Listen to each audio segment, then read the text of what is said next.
नमस्कार दर्शक बंधु मु प्रदीप आपण मानक स्वागत करुच्ची आज आउ एक नुआ भिडियो तो फाइनाली पीएम किसान योजनार 23तम इनस्टॉलमेंट टंका प्रधानमंत्री द्वारा चाषी भाई मान अकाउंट को डीबीटी माध्यम जहाँकि प्रदान करा आपण माने समस्ते जानिथिबे आज जहाँकि प्रधानमंत्री वेस्ट बेंगल गस्तरे प्रधानमंत्री हुगुली ठारे आयोजित होइतिबा आपण मानकर साधारण सभारे डीबीटी माध्यम चाषी भाई भौणी मानक अकाउंट को पीएम किसान योजनार 23तम इनस्टॉलमेंट टंका पठेइछन्ति। माननीय प्रधानमंत्री जी से अनुरोध करूंगी कि वे बटन दबाकर पीएम किसान सम्मान निधि की 23वीं किस्त किसानों की खातों में हस्तांतरित करें।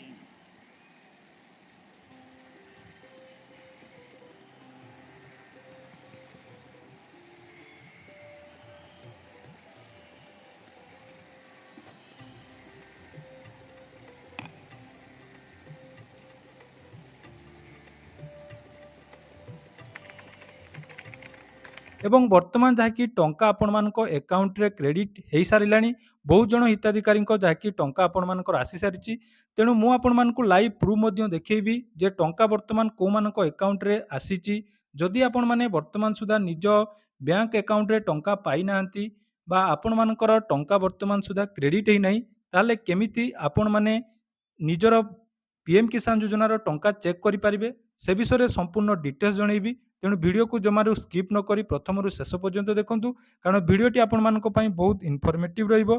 ता पूर्व जदि चैनल को प्रथम थर विजिट करचंती वीडियो को लाइक करेंगे चैनल को सब्सक्राइब करने सहित पाखरे थिबा बेल आइकन को क्लिक करी ऑल ले सेट कर देबे एवं जदि आपण माने ई वीडियोटी फेसबुक बा इंस्टाग्राम रे देखुथिबे तो निहाती हमकु फॉलो कर देबे। तो देखंतु पीएम किसान लो 23तम इनस्टॉलमेंट टंका जोटा कि आज आपण मानकु आसीबार थिला फाइनाली आपण मानको टंका क्रेडिट हो जाइछि किंतु बहुत जन हिताधिकारी वर्तमान सुधा मेसेज जाकि आसी नथिबो तार बहुत सारा रिजन रही जेहेतु आपण मानकर ह्यूज अमाउंट रो टंका आपण मानको एकाथरे डीबीटी माध्यम रे प्रदान करा जाउछि तेणु आपण माने केमिति चेक करिवे सेटा आपण माने जानि परिबे कारण मेसेज बहुत समय हमरो अकाउंट को आसी न थाए बा मेसेज आपण मानकर मोबाइल को बहुत समय टंका क्रेडिट होला पर लेट होता है किंतु आपण माने जदि सेही सबु बैंक रो एसएमएस बैंकिंग व्हाट्सएप बैंकिंग रे व्यवहार करचंती ताले वर्तमान आपण माने निजर टंका जाकि चेक करि पारिबे। तेणु आसंतु सर्वप्रथमे मु आपण मानकु लाइव प्रूफ देखौची वर्तमान एयरटेल पेमेंट बैंक एवं आपण मानकर एसबीआई जाकि एथरो गुडे सर्वप्रथमे एसबीआई बा स्टेट बैंक ऑफ इंडिया रो टंका जाकि क्रेडिट हे सारिची तार प्रूफ मध्ये मु आपण मानकु देखौची। तो एठी आपण माने देखि पारुथबे जोटा कि आपण मानकु गुडे मेसेज मु देखौची जोटा कि ईमेल को आसी एटा को आपण माने भाबिबेनी जेटा फेक अपडेट कारण देखंतु ईमेल को आपण मानकर मेसेज आसी माने मु आपण मानकु पूरा डिटेल्स मध्ये देखै दउची एई मेसेज देखंतु एसबीआई तरफ रु आपण मानकर जो अकाउंट रे क्रेडिट हेची मोबाइल को मेसेज आसीबा पूर्वरु जहांकर ईमेल आईडी अपडेट अछि आपण माने समस्त जानिथिबे ईमेल आईडी को मध्ये ट्रांजैक्शन कले जाकि बा आपनकर अकाउंट रे टंका क्रेडिट हेले मेसेज आसे एठी देखि पारुथबे dear customer DBT government payment of 2000 credit to your bank account रो देखंतु टाइम डेट मध्ये देखंतु 20/6/2026 रे आज जाकि टंका क्रेडिट हेची एवं टाइम आपण मानकु मु देखै दउची एठी देखंतु आज जाकि देखंतु 5:17 समय रे सीबीएस अलर्ट तरफ रु जाकि एसबीआई रो आपण मानकर मेसेज टी आसी जाईची तो तार स्क्रीनशॉट मध्ये मु आपण मानकु देखै देली या सहित देखंतु आपण मानकर एयरटेल पेमेंट बैंक रे मध्ये वर्तमान टंका क्रेडिट हे सारची तार आउ गोटे स्क्रीनशॉट मध्ये एठी आपण मानक सामने रहिची देखंतु आईपीबीबी इंडिया पोस्ट पेमेंट बैंक रे जो मानकर अकाउंट अछि सेमानकर टंका मध्ये जाकि क्रेडिट हे सालानी तेणु टंका आसीबा आपण मानकर आरंभ हो जाइछि तेणु जो मानकर मेसेज आसी नाही सेमाने केमिति चेक करिवे आसंतु जानिबा तेणु वीडियो को देखंतु आपण माने जदि शेष जाय देखुचंती हम चैनल माध्यम रे सब किछि डिटेल्स अपडेट मु आपण मानकु सबबेले जेन्युइन अपडेट देथाय कोनोसी फेक अपडेट नाही तो प्रथम आपण मानकु एसबीआई रो देखिली एबे मध्ये देखंतु स्क्रीनशॉट ऊपर स्क्रीनशॉट हमर व्हाट्सएप चैनल ले आसुची तेणु आपण माने मध्ये व्हाट्सएप चैनल ले जॉइन हे जांतु देखंतु एटा आपण मानकु देखौची आईपीबी अकाउंट तो जदि आपण मानक टंका वर्तमान सुधा क्रेडिट हेई नाही बा क्रेडिट हेची मेसेज आसी नाही ताले आपण माने को उपाय रे चेक करिवे सेटा देखंतु। तो सर्वप्रथमे देखंतु जो मानकर आईपीबीबी बा इंडिया पोस्ट पेमेंट बैंक रे अकाउंट अछि सेमाने जदि वर्तमान तांकर बैंक रो मेसेज आसी नाही ताले आपण माने गुटे काम करंतु निजरो आईपीबी अकाउंट सहित जो मोबाइल नंबर लिंक अछि ସେଥିରେ ବାଲାନ୍ସ ଇନକ୍ୱାରି ପାଇଁ ଆପଣମାନଙ୍କର ମିସ୍ କଲ୍ ବ୍ୟାଙ୍କିଙ୍ଗର ନମ୍ବର ଦେଖନ୍ତୁ ରହିଛି ଏବଂ ମିନି ଷ୍ଟେଟମେଣ୍ଟ ପାଇଁ ମଧ୍ୟ ଯାହାକି ମିସ୍ କଲ୍ ବ୍ୟାଙ୍କିଙ୍ଗର ନମ୍ବର ରହିଛି। ତେଣୁ ଏଇ ଦୁଇଟି ନମ୍ବର ମଧ୍ୟରୁ ଆପଣମାନେ ଯେକୌଣସି ଗୋଟିଏ ନମ୍ବରରେ ମିସ୍ କଲ୍ କରିଦିଅନ୍ତୁ। ଦେଖିବେ ଆପଣମାନଙ୍କର ଯୋଉଟାକି ବାଲାନ୍ସ ଆପଣମାନଙ୍କର ଚେକ୍ ହେଇଯିବ ଏବଂ ମିନି ଷ୍ଟେଟମେଣ୍ଟ ଯେଉଁ 2000 ଟଙ୍କା କ୍ରେଡିଟ୍ ହେଇଛି ତାର ମଧ୍ୟ ମେସେଜ ଆପଣମାନେ ପାଇଯିବେ। ଏଇଟା ଗଲା ଆଇପିବିବି। ଏହା ସହିତ ଅନ୍ୟାନ୍ୟ ବ୍ୟାଙ୍କର ମଧ୍ୟ ମୁଁ ଆପଣମାନଙ୍କୁ ଡିଟେଲ୍ସ ଦେଖାଉଛି। ତାପରେ ଏଠି ଦେଖନ୍ତୁ ପଞ୍ଜାବ ନ୍ୟାସନାଲ ବ୍ୟାଙ୍କରେ ମଧ୍ୟ ଏସଏମଏସ୍ ବ୍ୟାଙ୍କିଂରେ ଆପଣମାନେ ଫ୍ରି ଅଫ୍ କଷ୍ଟରେ ଯୋଉଟାକି ଲାଭ ନେଇପାରିବେ। କିନ୍ତୁ ଆପଣମାନଙ୍କ ପାଖରେ ସେଇ ବ୍ୟାଙ୍କର ଯେଉଁ ମୋବାଇଲ ନମ୍ବର ଲିଙ୍କ ଅଛି ତାହା ଥିବା ଦରକାର। ସେଇ ମୋବାଇଲ ନମ୍ବରରେ ଆପଣମାନେ ଦେଖନ୍ତୁ ଏଠି ଏଇ ନମ୍ବରରେ 1800180223 ମିସ୍ କଲ୍ ଆପଣମାନେ ଦେଲେ ଏଠି ପଞ୍ଜାବ ନ୍ୟାସନାଲ ବ୍ୟାଙ୍କରେ ଆପଣମାନଙ୍କର ଯୋଉଟାକି ବାଲାନ୍ସ ଚେକ୍ ହେଇଯିବ। ତାପରେ ଦେଖନ୍ତୁ ବ୍ୟାଙ୍କ ଅଫ୍ ବରୋଦାରେ ଯଦି ଆପଣମାନେ ଆକାଉଣ୍ଟ ରଖିଛନ୍ତି ବା ବ୍ୟାଙ୍କ ଅଫ୍ ବରୋଦାରେ ଆପଣମାନଙ୍କ ଆକାଉଣ୍ଟ ଅଛି ତାହେଲେ ଆପଣମାନେ ବର୍ତ୍ତମାନ 8468001111 ଏଇଥିରେ ଆପଣମାନେ ମିସ୍ କଲ୍ ବ୍ୟାଙ୍କିଂ କରିପାରିବେ। ନହେଲେ ଆପଣମାନଙ୍କର ହ୍ୱାଟ୍ସଆପ୍ ବ୍ୟାଙ୍କିଂର ମଧ୍ୟ ସୁବିଧା ଅଛି ଯେଉଁଥିରେ ଆପଣମାନେ ନିଜ ନିଜର ଷ୍ଟେଟମେଣ୍ଟ ଚେକ୍ କରିପାରିବେ।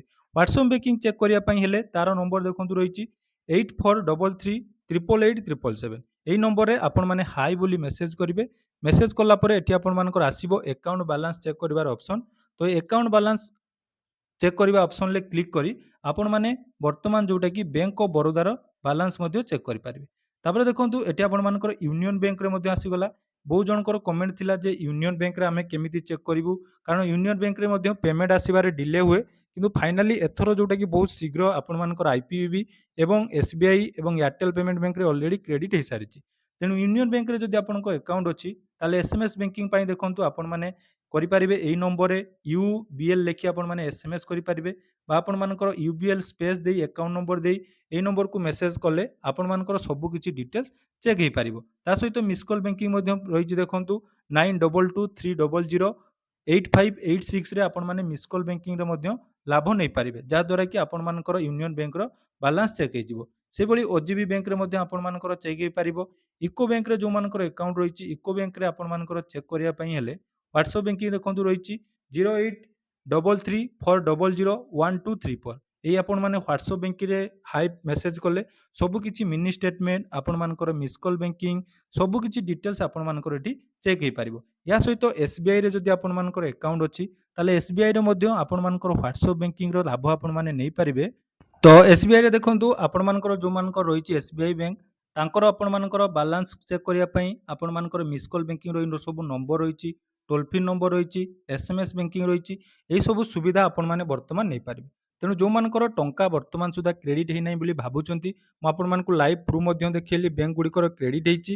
ତ ଆପଣମାନେ ମଧ୍ୟ ଏଇ ଏସଏମଏସ୍ ବ୍ୟାଙ୍କିଂର ସୁବିଧା ନିଅନ୍ତୁ। ତା ସହିତ ଯେଉଁମାନଙ୍କର ବର୍ତ୍ତମାନ କ୍ରେଡିଟ୍ ହେଇନାହିଁ ଆପଣମାନେ ଆଉ ଅଧଘଣ୍ଟାଏ ଅପେକ୍ଷା କରନ୍ତୁ। ଟଙ୍କା ଆପଣମାନଙ୍କର ଧୀରେ ଧୀରେ ଆକାଉଣ୍ଟରେ କ୍ରେଡିଟ୍ ହେଇଯିବ। ମ୍ୟାକ୍ସିମମ୍ ହିତାଧିକାରୀଙ୍କ ଟଙ୍କା ଆସିବାରେ ଟିକେ ବିଳମ୍ବ ହେବ। ତେଣୁ ଯେଉଁମାନଙ୍କର ଟଙ୍କା ଆସିନାହିଁ ବା ଆପଣମାନେ ଯଦି ଏସଏମଏସ୍ ପାଉନାହାନ୍ତି ତାହେଲେ ଏହିସବୁ ଏସଏମଏସ୍ ବ୍ୟାଙ୍କିଂର ସୁବିଧା ବର୍ତ୍ତମାନ ନିଅନ୍ତୁ। ତ ଆପଣମାନେ ଦେଖିପାରୁଥିବେ ହ୍ୱାଟ୍ସଆପ୍ରେ ଆମର କେତେ ସାରା ମେସେଜ ବର୍ତ୍ତମାନ ଖାଲି ଚାଲିଛି। ସମସ୍ତେ ଯାଇକି ନିଜର ସ୍କ୍ରିନଶଟ୍ ସେୟାର କରୁଛନ୍ତି। ଆପଣମାନେ ଯଦି ଆମ ହ୍ୱାଟ୍ସଆପ୍ ଚ୍ୟାନେଲରେ ଜଏନ୍ ହେବା ପାଇଁ ଚାହୁଁଛନ୍ତି ତ ନିହାତି ଆପଣମାନଙ୍କର ଡେସ୍କ୍ରିପସନରେ ଲିଙ୍କ ମିଳିଯିବ। ସେଠି ଆପଣମାନେ ଜଏନ୍ ହୁଅନ୍ତୁ ଏବଂ ଆପଣମାନଙ୍କର ଟଙ୍କା କ୍ରେଡିଟ୍ ହେଇଛି କି ନାହିଁ କମେଣ୍ଟ ସେକ୍ସନରେ ଜଣାନ୍ତୁ। ଧନ୍ୟବାଦ।